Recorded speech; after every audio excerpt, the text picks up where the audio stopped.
This video is going to show you how to use the text-to-speech function on your MacBook. So in order to get there, I'm going to start in System Preferences, and you can find it by going to File and System Preferences. And from System Preferences, I'm going to Dictation and Speech, and I want to make sure that text-to-speech is selected, and you'll see that it's gray up here. Now you can go ahead and play around with the different voices, but Alex is the default and he's actually a really good one. So I'm going to keep that. And you're going to want to make sure that this box is checked. It says speak selected text when the key is pressed. Now the default is Option and Escape, but you can always change that if you want to. But I'm going to keep this. So this means that anytime I select text and then hit Option and Escape, Alex is going to read that text to me. So I'm sure you're already thinking of really cool things that you can do with Alex, but I'm going to show you a couple of ways. So the first thing I'm going to do is go to Safari, and I just pulled up Discovery Kids, and I'm going to look for an article. I'm under Tell Me, that's where all the articles are here. So when I find an article that I like, I can pull this article up, and the reason why I'm using Safari is because Safari knows when you're looking at an article, and it has this reader button. I did a video about Safari Reader, so if you want to learn more about that, check out that video. But you can see that I have just the article without any of the other distractions from the page. Now I can select text. I can select the whole text by hitting Command and A. That will select everything. The other way to do it is to just click and drag all the way down.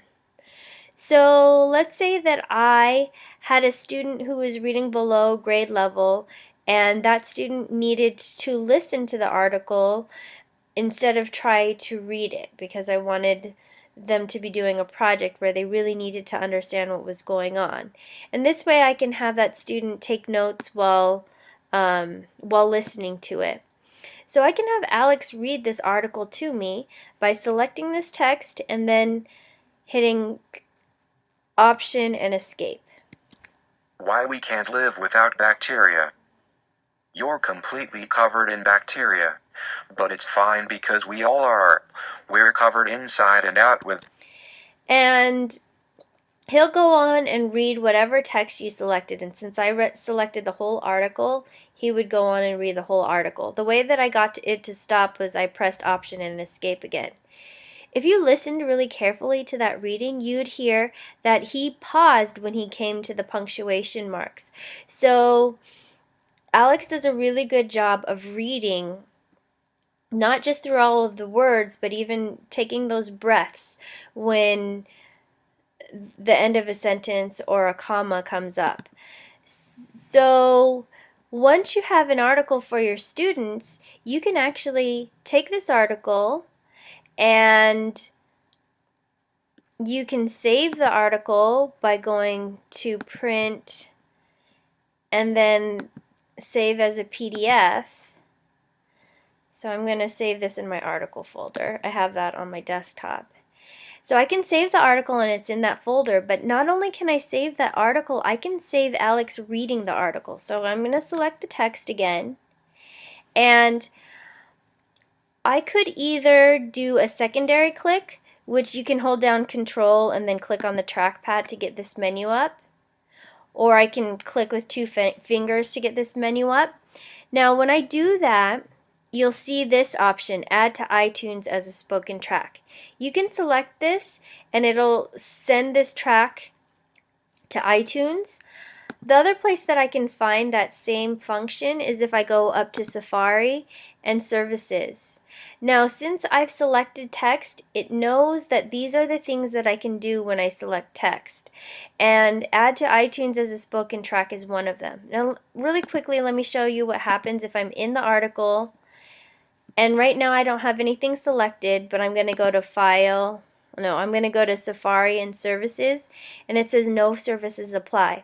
Well, that's because they know that I didn't really select anything. So if I'm going to go back and make sure that I select the text before going to Services and Add to iTunes as a spoken track. And when I do that, it is going to ask me to save it. This is going to save the file in iTunes.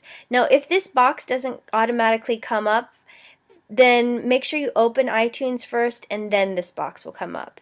So I'm going to keep it as Alex's voice. You can see there's lots of different voices that you can use. But I'm going to keep it as Alex, and then I'm going to retitle this. Okay. Now, there's a little wheel here spinning saying that it's saving it. And it actually automatically opened iTunes for me. And if you see, I have a file for spoken text, and I've already saved one article. And here's the article that I just saved. Why we can't live without bacteria is right here. So let's say I wanted to sit my student in front of my computer to listen while they followed along in the article. I can click this button and it will shrink down iTunes so it's in a smaller size. And I can pull up this article if I have it on Safari, or if I have it saved in as a PDF, I can open it up and it will open up in preview. And with preview, what's really cool is there's this highlighter.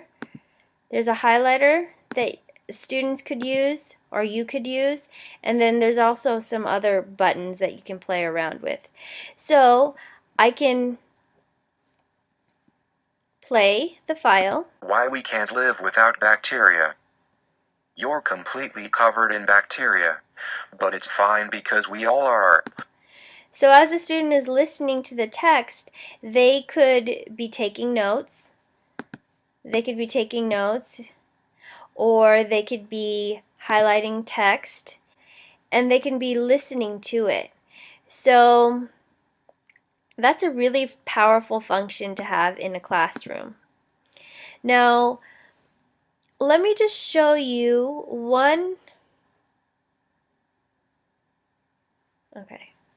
Now, since I have this, and I'm going to click this button right here to get out of this mini player, so I have a bigger screen in iTunes.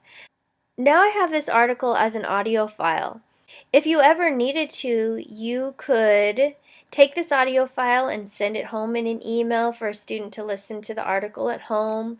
You can put an audio file on your web page so your students could have access to it.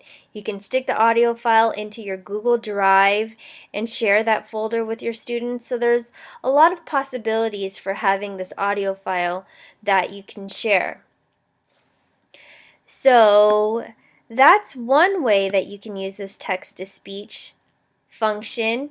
Another cool way to use it in the classroom is to have your students listen to their own writing so that they can do some proofreading and editing. So I'm gonna close these, and I'm gonna open up a sample of writing that was from my 4th grade class. So what I'm going to do is I'm going to select this text, and say I had a student who had a hard time finding the places where they needed to add punctuation, commas, periods, question marks. I'm going to select the text and I'm going to hit Option Escape. A time I felt like I could fly. Have you ever wondered what it's like to be a bird flying free, taking in the view of the breathtaking land beneath your wings? You may think it's impossible to do that, but... Okay, so I think you get the point. Text-to-speech is a really powerful tool in the classroom, and I hope you can find some use for it.